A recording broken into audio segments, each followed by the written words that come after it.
ইমাম সাহেবেরা শুধু ইমামতি করবে এই জন্যই কোরআন নয়, মানুষ মারা গেলে হেফজোখানা থেকে ছাত্র ভাড়া করে নিয়ে এসে তার চতুর্পাশে তেলাওয়াত করবে এই জন্যই কোরআন নয়। আহারে মানুষকে জিন পরি ধরলে জিন পরি সারাবার জন্যই কোরআন নয়।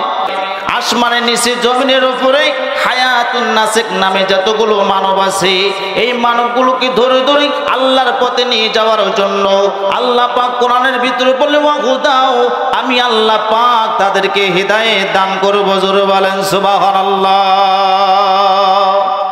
এই কোরআন মানবে যারা হিদায়াত পাবে তারা, আল্লাহ তোরই জান্নাতে যাবে তারা। ঠিক কিনা বলেন আপনারা?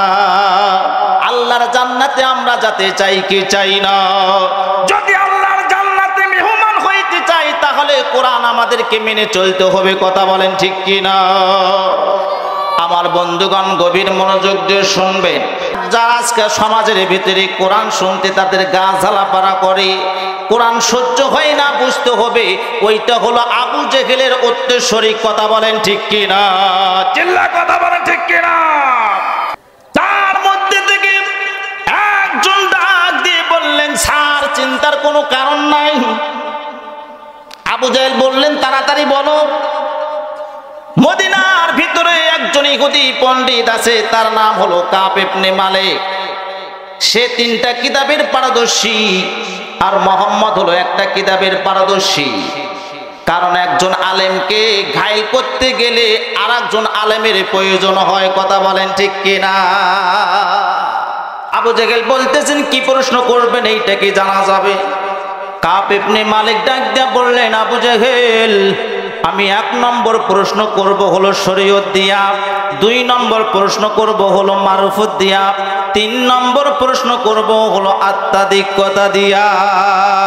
মুহাম্মদ যদি শরীয়তের প্রশ্নের জবাব দিতে পারে, কিন্তু মারুফত হচ্ছে গোপন, এই গোপনের জবাব সে দিতে পারবে না। যখনই পারবে না, যুবক ছেলেদেরকে তুমি ইশারার দ্বারা লেলিয়ে দেবে। এই যুবক ছেলেরা লাঠি সোটা লইয়া আমার মোহাম্মদকে দুনিয়া থেকে বিদায় করে দেবে। জোরে বলেন নাউজুবিল্লাহ। এখন আবু জেহেল খুশি হইল না বেজার হলো? ভাইজান খুশি হয়ে গেল। বলতেছেন, যা লাগবে আমরা দেব, সমস্যা নাই, কিন্তু আমরা তোমার কথা অনুযায়ী কিন্তু আমরা কাজ করব। এইবার দয়ার নবীজির দরবারে একখানা চিরকুট পাঠাইয়া দেওয়া হলো। বন্ধুরা রে, এই চিঠিখানা যখন আবু বকরের হাতে পৌঁছে গেল, আবু বকর চিঠিখানা পাইয়া অঝরনয়নি কান্নাকাটি শুরু করে দিলেন।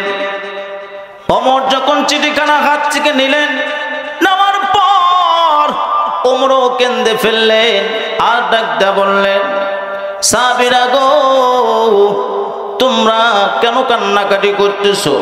এই চিঠির ভিতরে কি লেখা আছে তোমরা পইরা তোমরা কান্নাকাটি করতেছো? তোমাদের কান্না মরার কলিজায় সহ্য হয় না, বলে দাও এই চিঠির ভিতরে কি লেখা আছে? আবু বকর ডাক দিয়া বললেন, ইয়া রাসূলুল্লাহ, ইয়া হাবিবাল্লাহ, এই চিঠির ভিতরে লেখা আছে আবু জেহেল একটা বাহাজের ব্যবস্থা করেছে। সেই বাহাজে মদিনা থেকে একজন ইহুদি পণ্ডিত আসবে যার নাম কাব ইবনে মালিক, আর সেই বাহাজে আপনাকে যাইতে বলেছে। কাব ইবনে মালিক আপনাকে 3টা প্রশ্ন করবে।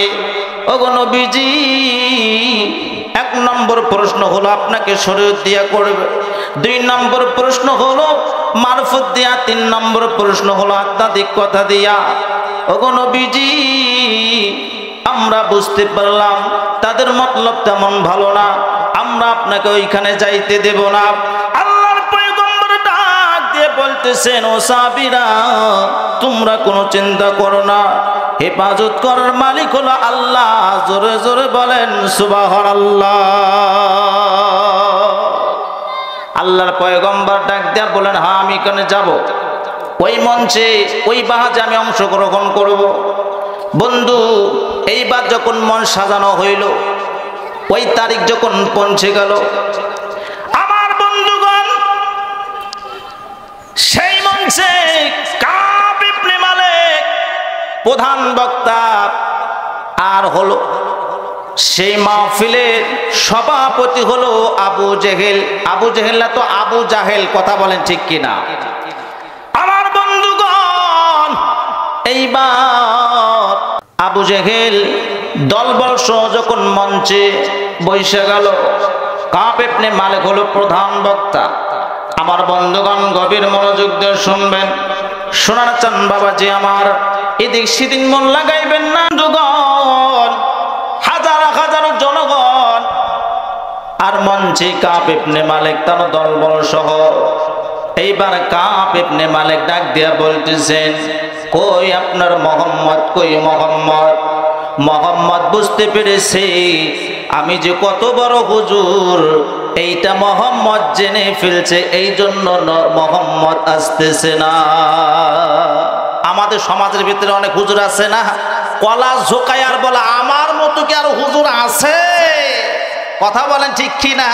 ও বাপরে বাপ, সেই হুজুরের মোসাম দেখলে মাথায় নষ্ট। কথা বলেন ঠিক কি না?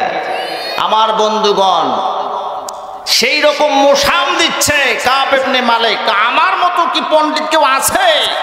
আমার মতো কি বিজ্ঞ আলেম কেউ আছে?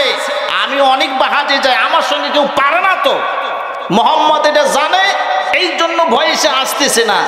যদি ভয় না করবে সে তো অনেক আগেই আসতো। তার মধ্যে আবু জেহেল বলতেছেন, শোনেন, মোহাম্মদ যদি কথা দেয়, মোহাম্মদ কখনো কথা মিস করে না। জোরে বলেন সুবহানাল্লাহ। আমার বন্ধুগণ গভীর মনোযোগ দিয়ে শুনবেন। একটু পরে যখন মোহাম্মদ সামনে উপস্থিত হইল, আবু জেহেল ডাক দিয়া বলতেছেন, যার জন্য আপনি অপেক্ষা করতেছেন, যার জন্য আমরা অপেক্ষা করতেছি, ওই যে উনি হলো মোহাম্মদ, উনি হলো মোহাম্মদ। কাব ইবনে মালিক বসা অবস্থায় সে দাঁড়িয়ে গেলেন আর মোহাম্মদের দিকে অজর নয়নে তাকায় আছে। একবার পূর্ণিমার চাঁদের দিকে তাকায় আর দয়ার নবীজির দিকে তাকায়। আমার বন্ধুগণ কাব ইবনে মালিক বলতেছেন, আল্লাহ, তাওরাত, জবুর, ইনজিল কিতাবে আমি মোহাম্মদের নাম পড়েছি, মোহাম্মদের বংশ বিষয়ে আমি জানি, মোহাম্মদের দাদার নাম হবে অমুক, তার বাবার নাম হবে অমুক, সব হুবহু মিলে যাইতেছে। তাওরাত, জবুর, ইনজিল কিতাবের মধ্যে মোহাম্মদের চেহারা আকৃতি কেমন হবে গো, সব মিলে যাইতেছে, আর কোনো সন্দেহ নাই ইনি হলো আখরি জামানার পয়গম্বর। জোরে জোরে বলেন সুবহানাল্লাহ। কার ভরসা কর রে মন, কিসের কর আশা, এত সাদের বাড়ি তোমার ভেঙ্গে যাবে বাসা। চিল্লা কথা বলেন ঠিক কিনা? ও তোমার গনা দিন ফুরাইয়া যাবে, গনা দিন ফুরাইয়া যাবে, যৌবনে লাগবে বাটি। ওই যে দেখো ডাকিতেছে তোমার কবরের মাটি। চিল্লা কথা বলেন ঠিক কিনা? যেদিন সন্ধ্যার আগে ডুববে রে বেহালা, এক পলকে ভেঙ্গে যাবে তোমার অঙ্গেরি মেলা। যেদিন সন্ধ্যার আগে ডুববে রে বেহালা, এক পলকে ভেঙ্গে যাবে তোমার অঙ্গেরি মেলা। কাহারে দিবা তুমি জোরে ধমক, কারে দেবা তুমি জোরে ধমক, কার মাথায় ভাঙবালাটি। ওই যে দেখো ডাকিতেছে তোমার কবরের মাটি। ওই যে দেখো ডাকিতেছে তোমার কবরের মাটি। কালেমা পড়ে লা ইলাহা, হলো না জোরে লা ইলাহা, জঙ্কার দিয়ে বলেন লা ইলাহা, ও লা ইলাহা। চাঁদ সূরজার গ্রহ তারা আমার আল্লাহ নামের পাগল পারা। চিল্লা কথা বলেন ঠিক কিনা? চাঁদ সূরজার গ্রহ তারা আমার আল্লাহ নামের পাগল পারা। আমার আল্লাহ নামের এতই দয়া, আমার আল্লাহ নামের এতই মায়া, লুকিয়ে রাখছেন হে আল্লাহ। লা ইলাহা, জোরে লা ইলাহা, ও লা ইলাহা। ভাইজান নামাজ রোজা সাইরেন না, বাবা মার খেদমত ভুলেন না। বলেন নামাজ রোজা সাইরেন না, বাবা মার খেদমত ভুলেন না। নবীর সুন্নত ভুলেন না ভাই, নবীর সুন্নত ভুলেন না ভাই, নবীর হাদিস ভুল না। লা ইলাহা, জোরে লা ইলাহা, লা ইলাহা ইল্লাল্লাহু মুহাম্মাদুর রাসূলুল্লাহ। সকলে বলি সাল্লাল্লাহু। ছোটে আয়েশা জালালের নির্ভীক সৈনিকেরা খতম কর গোবিন্দর সালাসা মুন্ডা গোলা। চিল্লা কথা বলেন ঠিক কিনা? ছোটে আয়েশা জালালের নির্ভীক সৈনিকেরা খতম কর গোবিন্দর সালাসা মুন্ডা গোলা। শাহজালালের স্বপ্ন ছিল আল কোরআনের জ্বলবে আলো। চিল্লা কথা বলেন ঠিক কিনা? শাহপরানের স্বপ্ন ছিল সই হাদিসের জ্বলবে আলো। সেই আলো ছড়ায়া দিতে, সেই আলো ছড়ায়া দিতে বিপ্লবেরই মশাল জ্বালা। ছোটে আয়েশা জালালের নির্ভীক সৈনিকেরা খতম কর গোবিন্দর সালাসা মুন্ডা গোলা। লিল্লাহে তাকবীর, হলো না লিল্লাহে তাকবীর, আরো জোরে লিল্লাহে তাকবীর। আল কোরআনের আলো, দিন ইসলামের আলো, কোরআন আছে যেখানে, আলেম ওলামা যেখানে, তবরক আছে যেখানে, তবরক নাই যেখানে। একটু চাপি চাপি বসি, ফাঁকা জায়গাগুলো পূরণ করি। আল্লাহ রাসূল বললেন 3 জায়গায় ফাঁকা রাখা নিষেধ। কয় জায়গা ভাই? 3 জায়গায়। 1 নাম্বার হলো নামাজের কাতারে ফাঁক রাখলে জায়গা নেবে কে? এই তো আপনারা ওয়াজ জানেন, শয়তান চায় না এই ব্যক্তিগুলো নামাজ পড়ে আল্লাহওয়ালা ব্যক্তি হয়ে যাক, এটা শয়তান চায় না। 2 নাম্বার হলো কোরআনের মাহফিলে ফাঁক রাখলে জায়গা নেবে কে?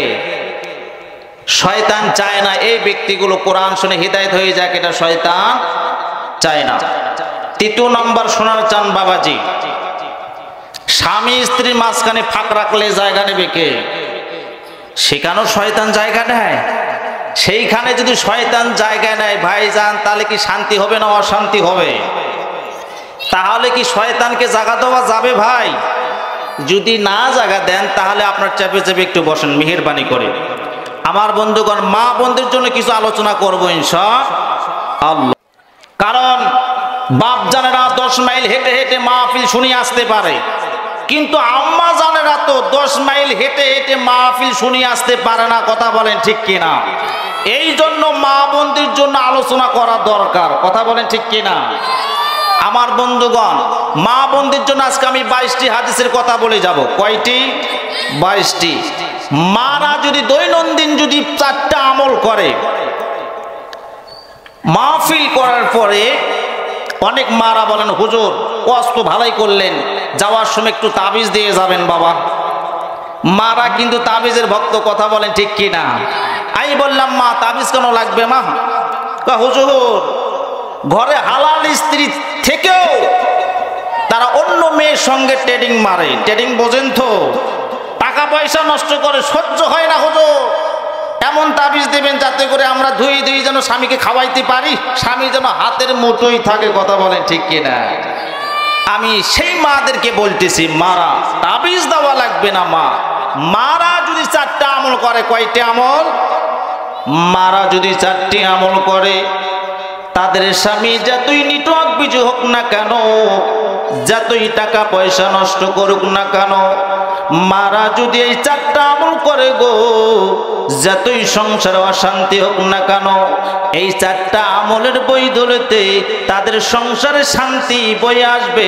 জোরে বলেন সুবহানাল্লাহ।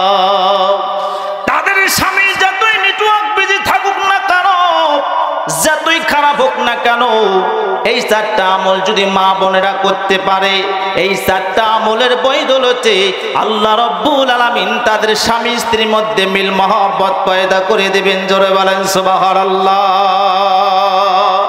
যদি সময় থাকে ইনশাআল্লাহ মা বোনদের জন্য আমি এই 4টি আমলের কথা বলবোই, আমি 22টি হাদিসের কথা বলবোই। যদি সময় থাকে, যদি আমার বলার সুযোগ থাকে বলবো, তারপরে স্টেজ থেকে নামবো। কথা বলেন ঠিক কিনা? আমার ভাইয়েরা, আল্লাহ রাব্বুল আলামিন কোরআনের মধ্যে যে আয়াতগুলো তেলাওয়াত করেছি, ওয়ানাজ্জালনা আলাইকাল কিতাবা তিবয়ানাল লিকুল্লি শাইইন ওয়া হুদাও ওয়া রাহমাতাও ওয়া বুশরা লিল মুসলিমিন। জোরে বলেন আল্লাহু আকবার। আল্লাহ রাব্বুল আলামিন বলেন, আমি এই কোরআনের ভিতরে এমন কিছু বিষয় আমি আল্লাহ রাব্বুল আলামিন বাদ দেই নাই, যা কোরআনের ভিতরে আলোচনা করি নাই। সব বিষয় দিয়ে আমি কোরআনকে নাজিল করেছি। জোরে বলেন সুবহানাল্লাহ। এই কোরআন মানবে যারা হিদায়েত পাবে তারা, আল্লাহ তোরই জান্নাতে যাবে তারা। ঠিক কিনা বলেন আপনারা? কোরআন আমরা মানতে চাই কি চাই না? আল্লাহ রাব্বুল আলামিন বলেন, হাজা বায়ানুন লিন্নাস। এই বয়ানটা শুধু মুমিনদের জন্য নয়, ইমাম সাহেবেরা শুধু ইমামতি করবে এই জন্যই কোরআন নয়। মানুষ মারা গেলে হেফজখানা থেকে ছাত্র ভাড়া করে নিয়ে এসে তার চতুর্পাশে তেলাওয়াত করবে এই জন্যই কোরআন নয়। আহারে মানুষকে জিন পরি ধরলে জিন পরি ছাড়াবার জন্যই কোরআন নয়। আসমানের নিচে হায়াতুন নাসেক নামে, আসমানের নিচে জমিনের উপরে হায়াতুন নাসেক নামে যতগুলো মানব আছে, এই মানবগুলোকে ধরে ধরে আল্লাহর পথে নিয়ে যাওয়ার জন্য আল্লাহ পাক কোরআনের ভিতরে বলে ওয়াহুদাও, আমি আল্লাহ পাক তাদেরকে হিদায়াত দান করব। জোরে বলেন সুবহানাল্লাহ। তাহলে হিদায়াতের মালিক কে? কথা বলে না মুসলমান, হিদায়াতের মালিক কে? এই কোরআন মানবে যারা হিদায়াত পাবে তারা, আল্লাহ তোরই জান্নাতে যাবে তারা। ঠিক কিনা বলেন আপনারা? আল্লাহর জান্নাতে আমরা যেতে চাই কি চাই না? যদি আল্লাহর জান্নাতে মেহমান হইতে চাই তাহলে কোরআন আমাদেরকে মেনে চলতে হবে। কথা বলেন ঠিক কিনা? আমার বন্ধুগণ গভীর মনোযোগ দিয়ে শুনবেন। কাব ইবনে মালিক ইহুদি পণ্ডিত কিভাবে হিদায়াত পাইল বলবো কি? বলবো কিভাবে হিদায়াত পাইল?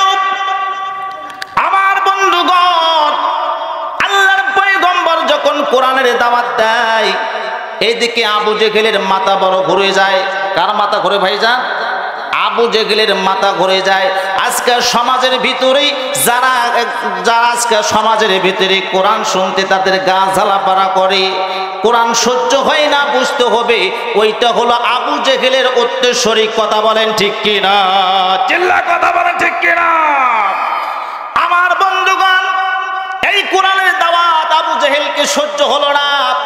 এইবার আবু জেহেল বড় বড় নেতাদেরকে নিয়ে বৈঠক করলো। তোমরা কি শুনেছো, তোমরা কি জানো মোহাম্মদ কালেমার দাওয়াত দেয়, কোরআনের দাওয়াত দেয়, এইটা কি সহ্য করার মতো? এর পরিবর্তে কি হতে পারে তোমরা কি জানো? সবাই ডাক দিয়া বললেন, স্যার এর পরিবর্তী হবে এই কোরআনের দাওয়াত যদি পৌঁছায়, কালেমার দাওয়াত যদি পৌঁছে যায়, স্যার গো, তাহলে আপনার এই যে গদিতে আপনি বসে আছেন অটোমেটিক এই গদি আপনাকে ছেড়ে দিতে হবে। আর আমরা যে নেতা বাহাদুর আছি, আমাদেরকে কোরআনের কাছে মাথা সিলিন্ডার করে আমাদেরকেও বিদায় নিতে হবে। কথা বলেন ঠিক কিনা? এখন আবু জেহেল বলতেছে, তাহলে উপায় কি? উপায় তো বের করতে হবে, কারণ ভাইজান কোরআনের কাছে তাদের ভুল ধরা পড়েছে। কথা বলেন ঠিক কিনা? আমার বন্ধুগণ, এইবার আবু জেহেল বড় বড় নেতাদেরকে নিয়ে যখন বৈঠকে বসলেন, কি করা যায়, মোহাম্মদকে কিভাবে সরিয়ে দেওয়া যায়, এই কোরআনকে কিভাবে সরিয়ে দেওয়া যায়। আমার বন্ধুগণ, এই কোরআনের হেফাজতকারীকে, কথা বলেন। আমার বন্ধুগণ গভীর মনোযোগ দিয়ে শুনবেন। তার মধ্যে থেকে একজন ডাক দিয়ে বললেন, স্যার চিন্তার কোনো কারণ নাই। আবু জেহেল বললেন, তাড়াতাড়ি বলো। মদিনার ভিতরে একজন ইহুদি পণ্ডিত আছে, তার নাম হলো কাব ইবনে মালিক। সে 3টা কিতাবের পারদর্শী, আর মোহাম্মদ হলো একটা কিতাবের পারদর্শী। কারণ একজন আলেমকে ঘায়েল করতে গেলে আর একজন আলেমের প্রয়োজন হয়। কথা বলেন ঠিক কিনা? এইবার আবু জেহেল বললেন, তাহলে চলো আমরা কাব ইবনে মালিকের বাড়িতে যাব। শুনতেছেন তো আপনারা? খারাপ লাগতেছে? আমার বন্ধুগণ, কিভাবে কাব ইবনে মালিক হিদায়াত পাইলো, কোরআন মাইনা হিদায়াত পাইলো, এইটা জানা দরকার আছে কিনা? আমার বন্ধুগণ, এইবার আবু জেহেল নেতাদেরকে নিয়া টাকার বস্তা ঘাড়ে করে লইয়া কাব ইবনে মালিকের বাড়িতে রওনা দিল।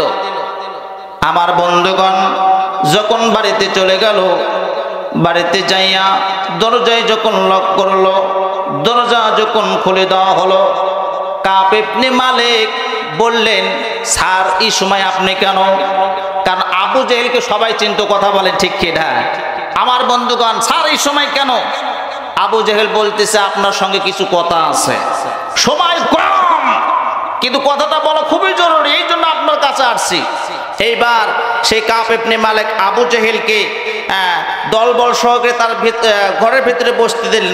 স্যার বসেন, মাথা ঠান্ডা করেন, তারপরে কথা বলেন। সময় নাই, বলতে হবে এখনই। স্যার বলেন। আমাদের দেশে নতুন একজন হুজুরের আবির্ভাব হয়েছে। কি হুজুরের?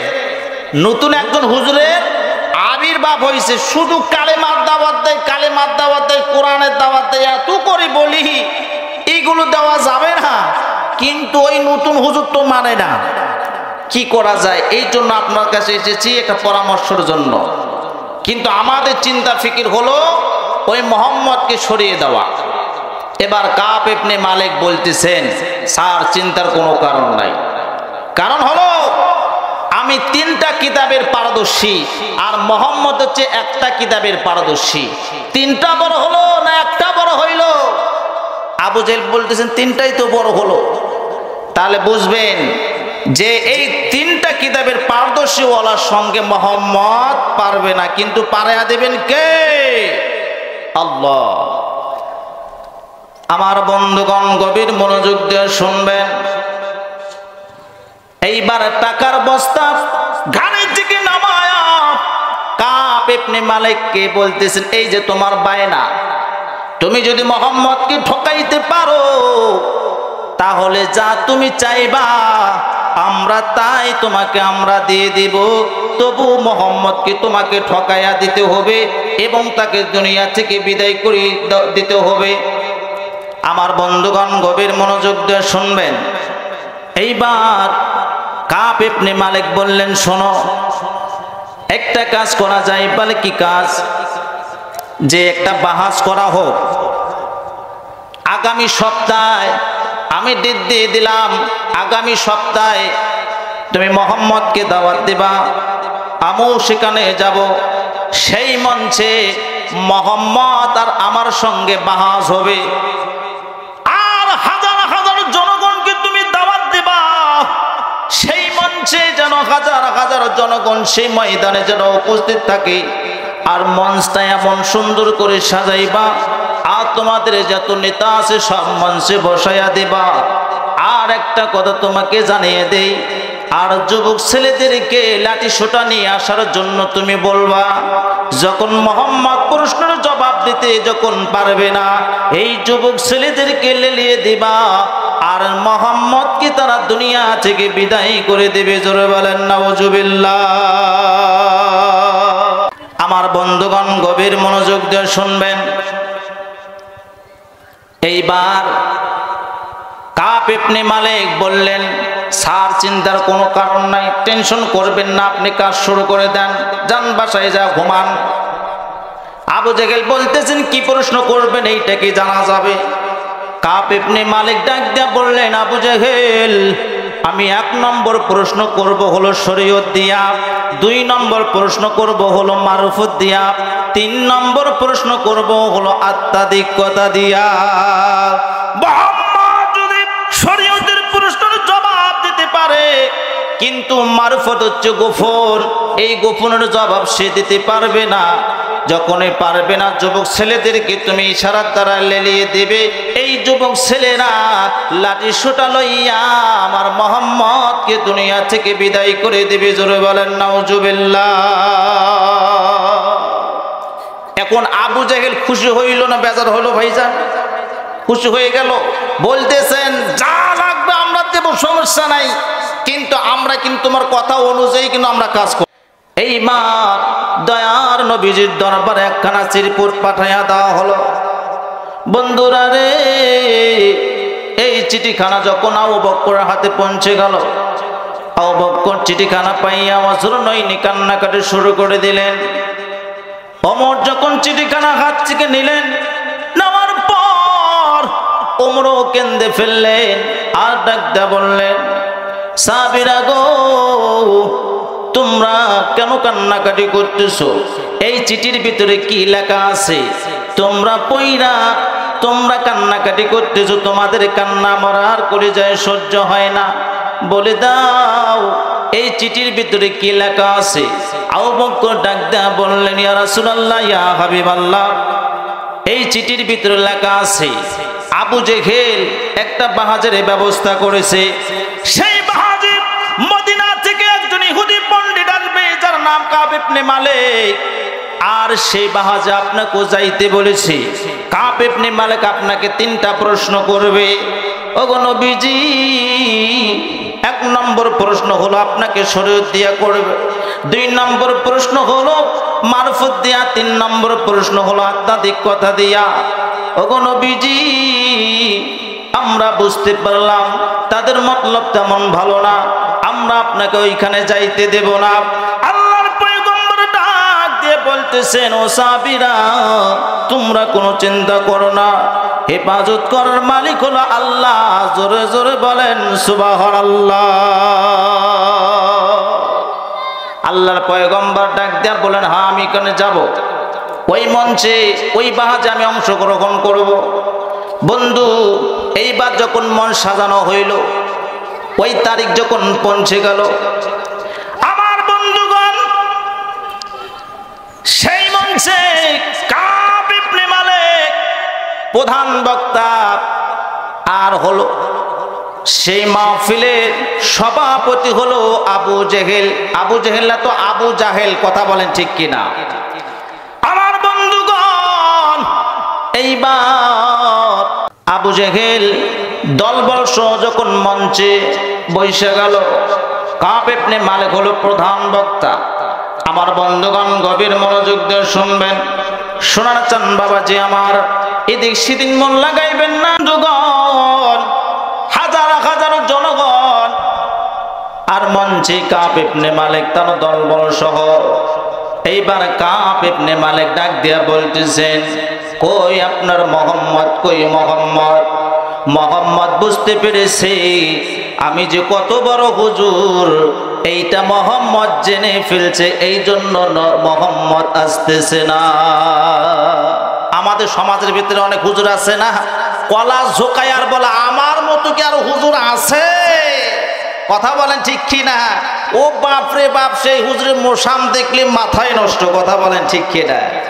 আমার বন্ধুগণ, সেই রকম মোসাম দিচ্ছে কাব ইবনে মালিক, আমার মতো কি পণ্ডিত কেউ আছে? আমার মতো কি বিজ্ঞ আলেম কেউ আছে? আমি অনেক বাহাজে যাই, আমার সঙ্গে কেউ পারে না। তো মোহাম্মদ এটা জানে, এই জন্য ভয়ে সে আসতেছে না। যদি ভয় না করবে সে তো অনেক আগেই আসতো।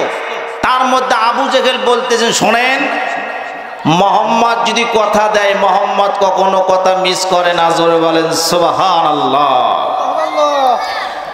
আমার বন্ধুগণ গভীর মনোযোগ দিয়ে শুনবেন। একটু পরে যখন মোহাম্মদ সামনে উপস্থিত হইল, আবু জেহেল ডাক দিয়া বলতেছেন, যার জন্য আপনি অপেক্ষা করতেছেন, যার জন্য আমরা অপেক্ষা করতেছি, ওই যে উনি হলো মোহাম্মদ, উনি হলো মোহাম্মদ। কাব ইবনে মালিক বসা অবস্থায় সে দাঁড়িয়ে গেলেন, আর মোহাম্মদের দিকে ওজর নয়নে তাকায় আছে। একবার পূর্ণিমার চাঁদের দিকে তাকায়, আর দয়ার নবীজির দিকে তাকায়। আমার বন্ধুগণ, কাব ইবনে মালিক বলতেছেন, আল্লাহ, তাওরাত, জবুর, ইনজিল কিতাবে আমি মোহাম্মদের নাম পড়েছি, মোহাম্মদের বংশ বিষয়ে আমি জানি। মোহাম্মদের দাদার নাম হবে অমুক, তার বাবার নাম হবে অমুক, সব হুবহু মিলে যাইতেছে। তাওরাত, জবুর, ইনজিল কিতাবের মধ্যে মোহাম্মদের চেহারা আকৃতি কেমন হবে গো, সব মিলে যাইতেছে। আর কোনো সন্দেহ নাই, ইনি হলো আখরি জামানার পয়গম্বর। জোরে জোরে বলেন সুবহানাল্লাহ।